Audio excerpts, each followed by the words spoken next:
हामी यस अधिवेशनमा मुख्य रूपमा यसलाई बजेट अधिवेशन भनिन्छ र यसमा पहिलो नीति कार्यक्रम प्रस्तुत हुने र पास हुने, त्यस नीति कार्यक्रमको आधारमा बजेटका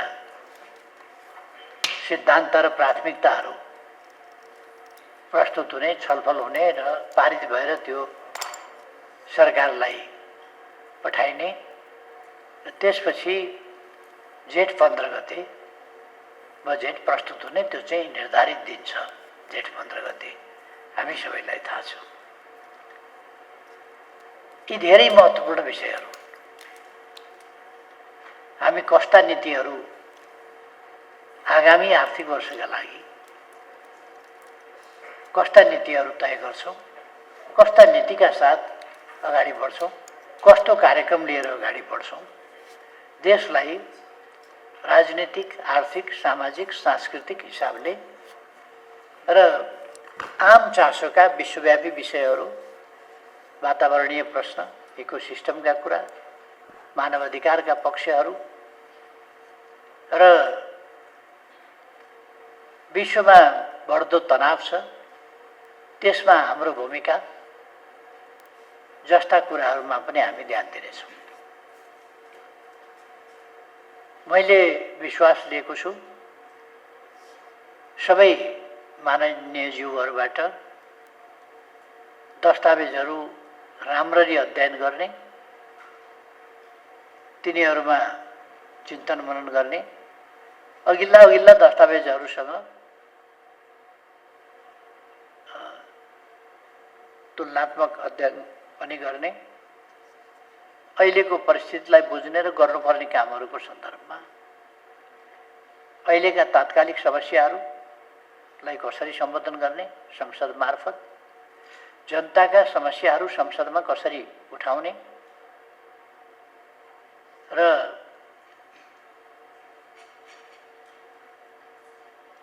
देशका विकासका प्रश्नहरू, सुशासनका प्रश्नहरू, ती सबै प्रश्नहरूमा कसरी अगाडि बढ्दाखेरि उपयुक्त हुन्छ, त्यस सन्दर्भमा आफ्ना दृष्टिकोणहरू प्रस्तुत गर्ने।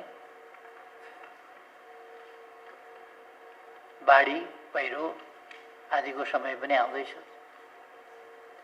त्यसका लागि हाम्रो तयारीका कामहरू, त्यस सम्बन्धमा जानकारी लिने, कस्तो भइरहेको छ, के भइरहेको छ, अरू कुराहरूमा पनि जानकारी लिने, यी कामहरू गर्न जरुरी छ। र अरू जनताका समस्याहरू उठाउने कुराहरू, आफूले जानेका, थाहा पाएका ठाउँहरू, आफ्नो निर्वाचन क्षेत्र वा आफ्नो जिल्ला, प्रदेश, कतै पनि घटेका घटनाहरू, कहीँ कोही अन्याय अत्याचारमा परेको छ कि,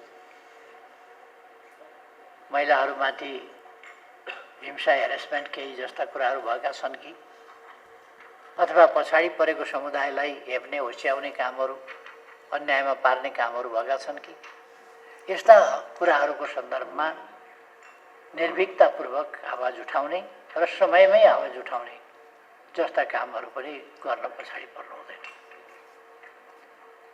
हामी यहाँ आएको जनताका लागि हो, जनतालाई सेवा सुविधा पुर्याउन, उनीहरूका पिरमार्का बुझ्न र हटाउनका लागि हो। हामी यहाँ आएको देशमा सुशासन दिन। सुशासनमा मुख्य रूपमा दुईटा पक्ष पर्दछन्। एउटा जनतालाई दिनुपर्ने सेवा सुविधा ठिक समयमा सरल ढङ्गले, सहज ढङ्गले उपलब्ध गराउने, अर्को सुशासनका बाधाहरू, भ्रष्टाचार, कमिसन तन्त्र आदिका विरुद्ध।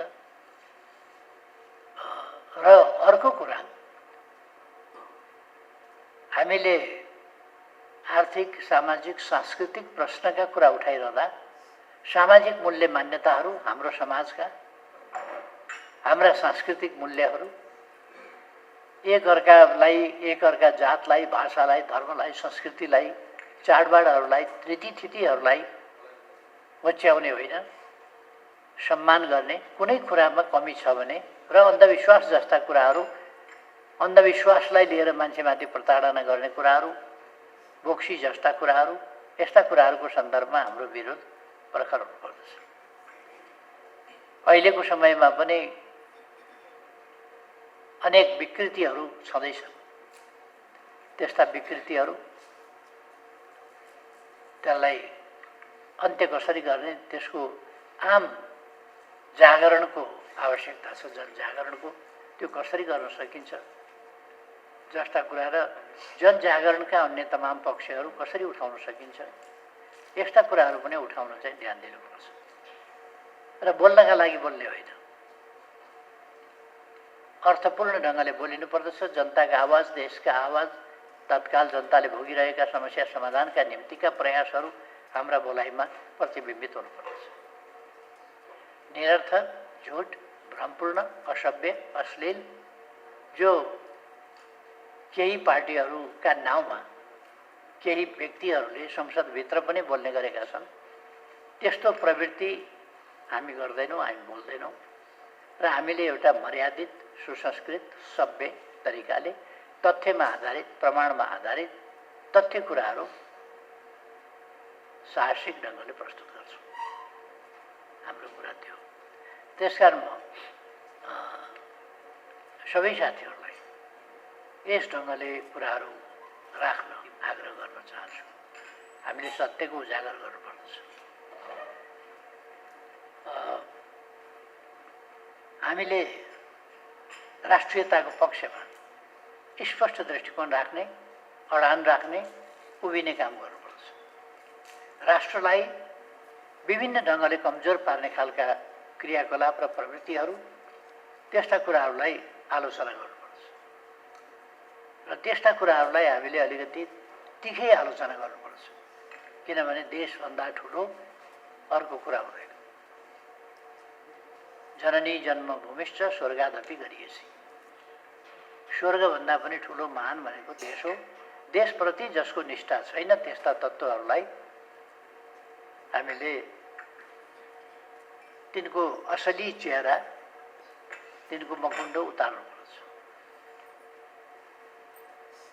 हामीले देशभक्तिको भावनालाई, देशभक्तिका पक्षहरूलाई उजागर गर्नुपर्दछ, त्यसमा दृढता राख्नुपर्दछ। जनतालाई जागरुक बनाउने काम गर्नुपर्छ। यी कुराहरूमा सबै मान्यजीहरूको ध्यान जान्छ भन्नेमा र हाम्रो भूमिका प्रम्प्ट, छिटो, छरितो, तत्काल प्रत्युत्पन्नमती, तत्काल बेठी कुराहरूको विरुद्ध बोल्ने, त्यो तरिका अवलम्बन गर्नुपर्छ। बासी कुराहरूको सन्दर्भमा बोलेर त्यति अर्थ हुँदैन। हिजो कसले के बोलेको थियो भन्ने कुराको प्रतिवाद आज गरेर त्यति हुँदैन। त्योभन्दा ताजा कुरा, आज बोलिएका गलत कुराको प्रतिवाद आजै हुनुपर्दछ। त्यसो भएर यस्ता पक्षहरूमा साथीहरूले ध्यान दिनुहुनेछ भन्ने मैले विश्वास लिएको छु। यी त सुन्ने समयका कुरा भए, विशेष समयका कुरा भए, आकस्मिक परिस्थितिका कुरा भए। हामी सुन्ने समयमा बोल्छौँ, विशेष समयमा बोल्छौँ। अर्को एउटा ढ्यापढ्यापे समय भन्ने छ। ढ्यापढ्यापे भन्ने शब्दै नमिल्दो हो। संसद जस्तो ठाउँमा ढ्यापढ्यापे समय भन्ने पनि थिति बिनाको त्यो शब्दै मिल्दैन। ढ्यापढ्यापे आकस्मिक भनिएको छ होइन अहिले, आकस्मिक। अब त्यो साँच्चै आकस्मिक परेको हुनु पऱ्यो नि। कसैलाई गाली गर्नका लागि आकस्मिक समयको त्यस्तो प्रयोग गर्नु हुँदैन।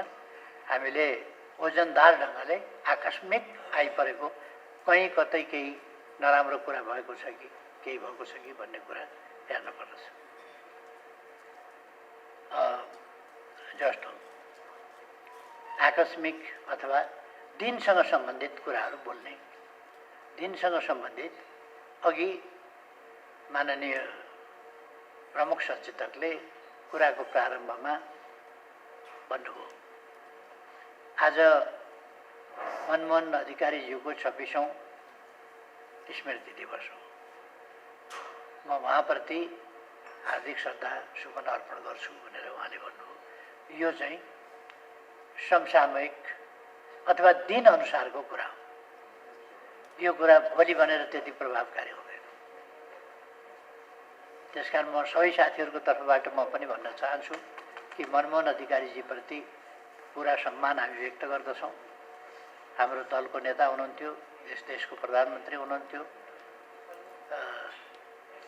त्यसो भएर उहाँप्रति पुराका पुरा हामी सम्मान व्यक्त गर्दै आज उहाँ 56 साल वैशाख 13 गते उहाँ बित्नुभएको थियो।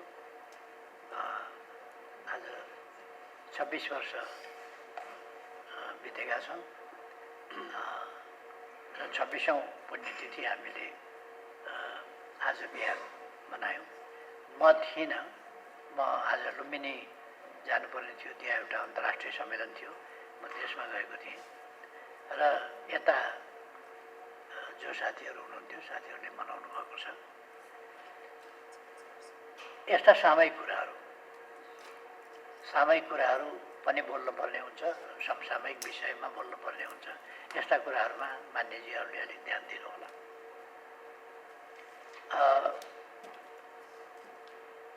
हामी आन्दोलनका अग्रजहरूप्रति अरू जस्तो संकीर्ण दृष्टिकोण राख्दैनौँ, अलिक फराकिलो दृष्टिकोण राख्छौँ। कुन पार्टीमा लागेको थियो, आन्दोलनमा योगदान गर्ने मान्छे कुन पार्टीमा लागेको थियो भनेर हेर्दैनौँ। आन्दोलनमा योगदान गरेको, बलिदान गरेको, सङ्घर्ष गरेको, दुःख कष्ट भोगेको, जुन पार्टीमा लागेको भए पनि दुःख कष्ट भोगेको हो, डेमोक्रेसीका लागि दुःख कष्ट भोगेको हो, देशका लागि भोगेको हो भने हामी त्यसलाई सम्मान गर्छौँ। संकीर्ण दृष्टिकोण हामी राख्दैनौँ। यी चिजहरू हाम्रो साथीहरूले बुझ्ने भएको छ। अब अहिलेको परिस्थितिको सन्दर्भमा मैले धेरै केही भन्नुपर्ला जस्तो लाग्दैन। हिजोसम्म आगै बाल्न खोजेका थिए। शेरबहादुर देउबाजी फर्केर आउने बित्तिकै सरकार ढल्छ भनेर एयरपोर्टबाटै पो ढल्छ कि आइपुग्ने बित्तिकै, ओर्लिने बित्तिकै पो ढल्छ कि जस्तै पारेका थिए। ढलो ढलिहाल्यो। अब बाङ्गिसकेको छ, शेरबहादुर देउबाजी आइपुगेपछि ढलिहाल्छ भनेर। अस्तिका दिन मैले साथीहरूलाई भने, यो भ्रम फिजाउने तत्त्वहरूले हल्ला गरिरहन्छन्, भ्रम फिजाइरहन्छन्, यसको पछाडि चाहिँ नकुद्नुहोस् है साथीहरू। काममा लाग्नुहोस्, मिसन 84मा लाग्नुहोस्, चुनावमा लाग्नुहोस्। अब एकपल्ट जवाफ दियो सरकार ढल्दैन भन्यो, ढल्छ भन्छ फेरि अर्काले, कहाँ पुगेर ढल्छ भने नि भन्ने हो। त्यसो होइन नि त, ढल्दैन भनिसकेपछि सिद्धि हो नि। हामी भनिरहेका छौँ ढल्दैन, अनि फेरि के त्यो त्यस्ता हल्लाखोरहरूका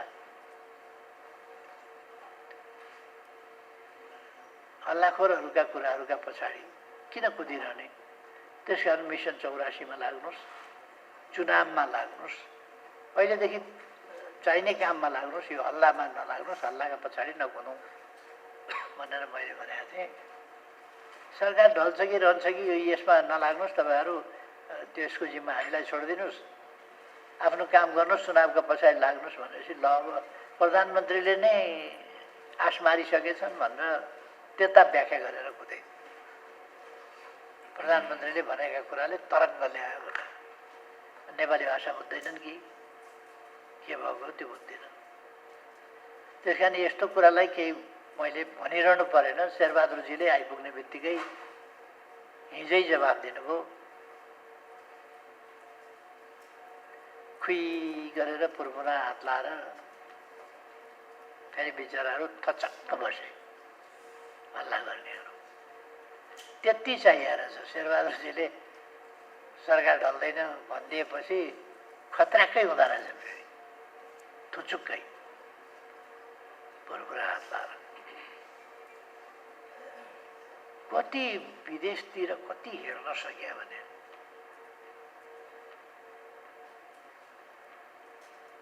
हाम्रा दुईटा छिमेकी 150 करोड जनसङ्ख्या भएका, जसो त्यस्तो जनसङ्ख्या भएका देश छन्।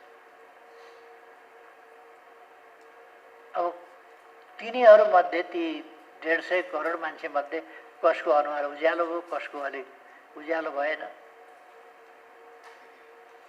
त्यो कसले के बोल्छ भन्ने कुरा एउटा पूर्व राजदूतले अस्ति बोल्दै गरे मैले सुनेको थिएँ। नेपालको के आइडेन्टिटी नै केही छैन। हाम्रो जस्तै हामी जस्तै भात खान्छन्, हामी जस्तै दाल खान्छन्, हामी जस्तै तरकारी खान्छन्। के आइडेन्टिटी छ उनीहरूको भन्नु? सोच छ कि छैन कि के हो? पहिले त अचम्म लाग्यो। के भन्यो नेपालको के आइडेन्टिटी छ? परिचय नै छैन नि नेपालको। हामी जस्तै दाल भात तरकारी खान्छन्, सबै कुरा मिल्छ। महिलाहरूले साडी लाउँछन्, पुरुषहरूले पेन्ट सर्ट अथवा दौरा सुरुवाल उनीहरू लाउँछन्, या कुर्ता सुरुवाल लाउँछन्, सबै कुरा मिल्छ त।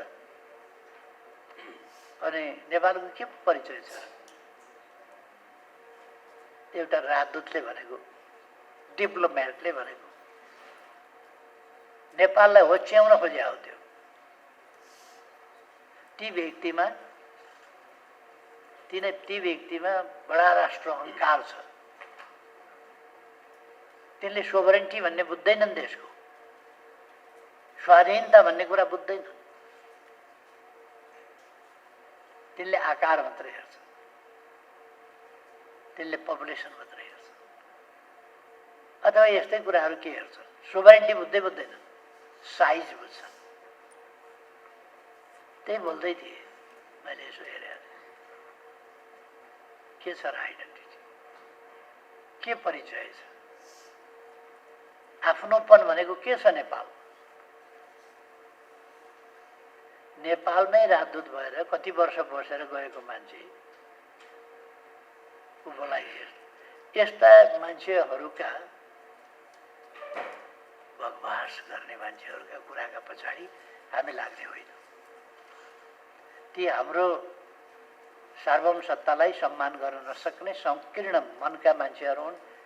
त्यस्ता एकार मान्छेहरूले केही भने भनेर त्यसलाई फेरि देशकै सोचाइ हो, देशकै दृष्टिकोण हो भनेर बुझ्नु हुँदैन। व्यक्तिगत कुण्ठा, व्यक्तिगत आग्रह त्यस्तो पालेर बसेका केही मान्छेहरूको व्यक्तिगत कुराहरू त्यस्ता हुन्छन्। त्यसप्रति हामी कुनै वास्ता गरिरहनु पर्ने आवश्यकता छ। तब मैले धेरैपल्ट भन्ने गरेको छु, यो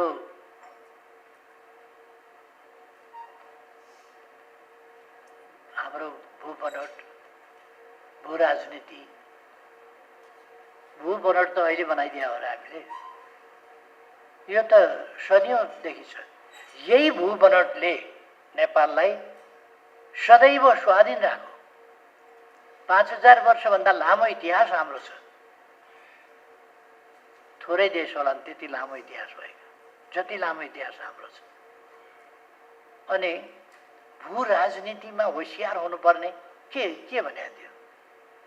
भू राजनीति यही भू राजनीतिले त चीन उत्तरपट्टि जहिले पनि थियो, जहिले पनि उत्तरैमा छ चीन। यो नयाँ बने भू राजनीति। भारत दक्षिणमै छ, पूर्वतिर पनि भारत छ, पश्चिमतिर पनि भारत छ। यो नयाँ कुरा आइलाग्यो हो र। भू राजनीति, भू बनोट, हाम्रो भौगोलिक अवस्थिति यो नयाँ हो। यही भू बनोटमा ठुला ठुला राष्ट्रहरू उपनिवेश हुँदाखेरि हामी स्वाधीन बसेका होइनौँ।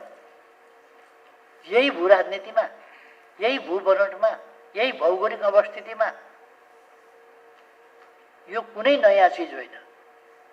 त्यसकारण म मान्यजीहरूलाई के आग्रह गर्न चाहन्छु भने, यस्तो कुराहरूको अपव्याख्या गरेर आफ्नो कमजोर धनु हुन्छ नि, कमजोर धनु हुने वा देश प्रेममा न्यूनता हुने, उति कम्ती हुने मान्छेहरूका तर्कहरू, कुतर्कहरू, यस्तोका पछि लाग्नुपर्ने, यस्तोमा ध्यान दिइरहनु पर्ने कुनै आवश्यकता छैन। हाम्रो भूबनोट गजबको छ। यति सुन्दर भूबनोट, यति सुन्दर स्रोतयुक्त हिमाल छ, यति सर्वोच्च शिखर कति हुन्, कति छ। अनि K2 एउटा दोस्रो हिमाल छ। बाँकी त तेस्रो, चौथो, पाँचौँ, छैटौँ, सातौँ, आठौँ, नवौँ हामीसँगै छन् त। अथवा यति छोटो ठाउँमा यति भौगोलिक डाइभर्सिटी छ अनि यति जैविक यति वनस्पतीय डाइभर्सिटी छ। यो भौगोलिक जैविक र वनस्पतीय आदि प्राकृतिक डाइभर्सिटीले सामाजिक डाइभर्सिटी त्यो पनि पैदा गरेको छ। यो हाम्रो सम्पदा हो, सम्पन्नता हो।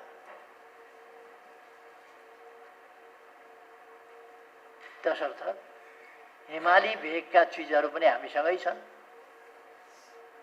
समुद्र छेउका चिजहरू पनि हामीसँगै छन्।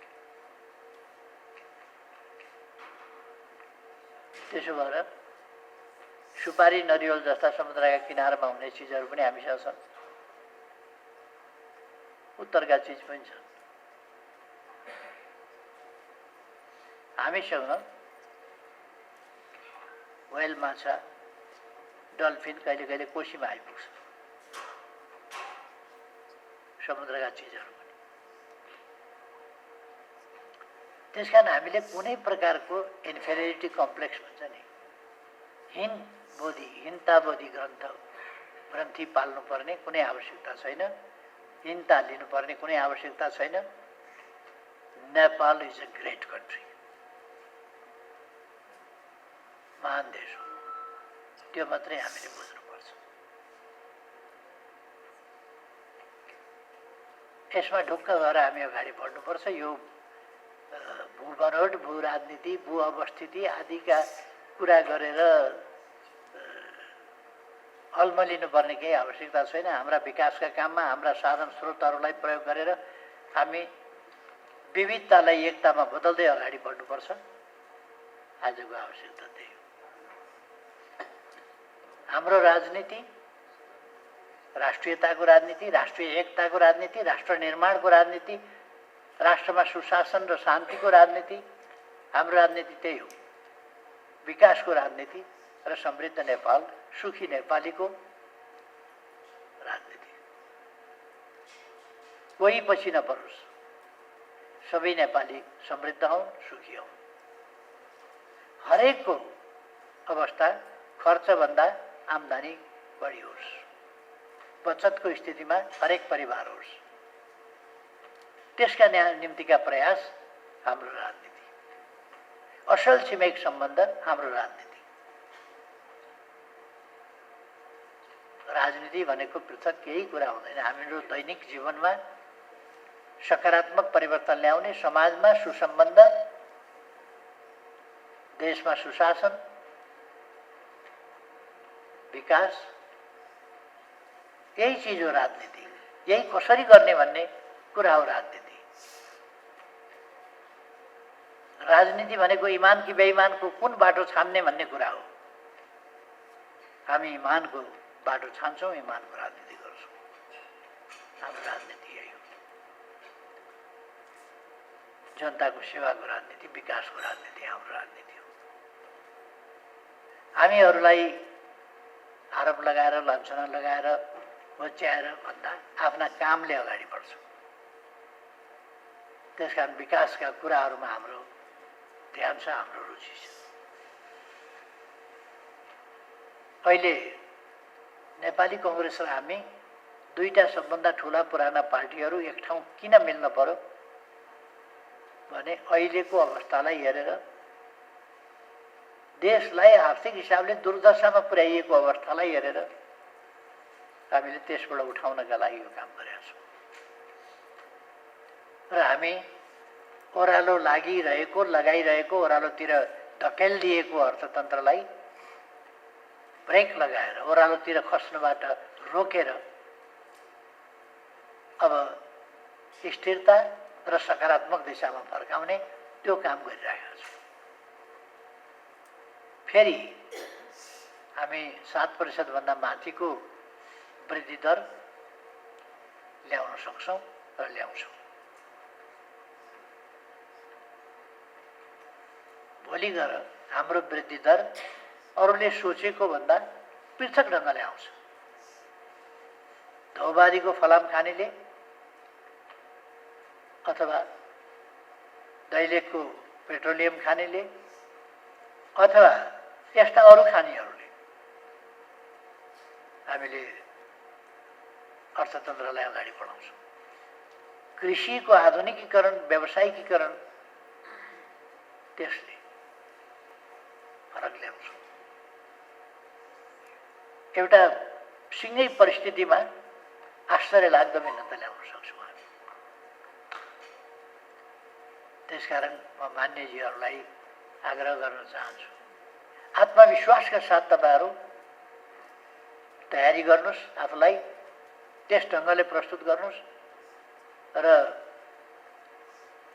तयारीका साथ प्रस्तुत हुने संसदमा र त्यसै अनुसारको पूर्व तयारी अनि प्रस्तुतिकरण, त्यसका लागि म आग्रह गर्न चाहन्छु। एमालेपनका साथ प्रस्तुत हुनुहोस्। मुख्य रूपमा यसपल्ट अघि नै मैले भने 3वटा कुरा यस अधिवेशनका विशेषता र मुख्य काम हुन्छन्, जसले वर्षभरिको राजनीति, अर्थतन्त्र, समाज र संस्कृतिलाई गाइड गर्छ।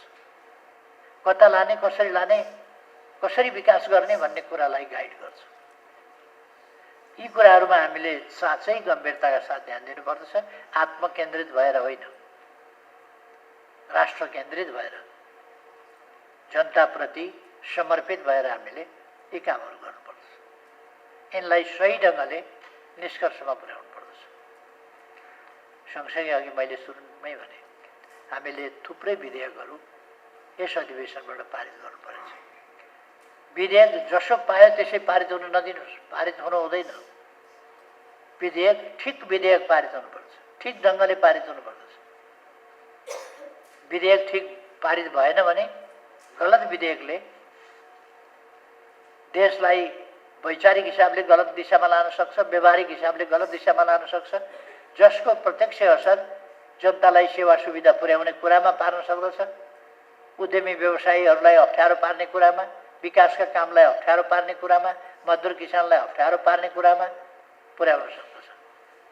त्यसकारण जस्तो पनि होइन, जस्तो पनि पास गरिदिएर हुँदैन। पास गर्नु त हो नि भनेर हुँदैन। हामी अत्यन्तै चनाखो हुनुपर्दछ र देश र जनताको पक्षमा विधेयक पास गर्नुपर्छ। हामी त्यति सजिलो अवस्थामा छैनौँ। दुनियाँको विश्व व्यवस्था भन्ने जुन गरिन्थ्यो वर्ल्ड अर्डर, त्यो धेरै खलबलिएको छ, धेरै भत्किएको छ। एमसीसी अझै 4वटा देशमा रोकिया छैन, हाम्रोमा पनि आउँछ कि भन्ने पनि कतिको कुरा छ। त्यसो नहुन सक्छ, हाम्रोमा नआउन सक्छ, कहीँ पनि नजान सक्छ एमसीसी। अब एमसीसी आएन भने के गर्ने त? हामी के गर्छौँ? त्यसमा सहने बाहेकहरू के उपाय छ? सहन्छौँ। त्यो ठिक तरिका होइन। राष्ट्रहरूका बीचमा गरिएका सम्झौता आफ्नो देशको कानुनभन्दा माथि हुन्छ। तर अमेरिकाको संसद सिनेटले पनि पास गरेको, हाम्रो संसदलाई पनि उहाँहरूकै आग्रहमा पास गराइएको त्यस्तो प्रोजेक्ट जसमा ट्रान्समिसन लाइनका लागि हामीले जग्गा मुआवजा दिएर, चर्कै मुआवजा दिएर अधिग्रहण गरेका छौँ। त्यो नबन्ने हो भने त्यो जग्गा के गर्ने? यस्ता खालका कुराहरूमा हामी परेका छौँ। जे होस्, हामी यसबाट कुनै हिसाबले निराश भएर जाँदैनौँ, यसको सामना गर्छौँ। यी कुराहरूलाई साथीहरूले चाहिँ बुझ्नुपर्छ।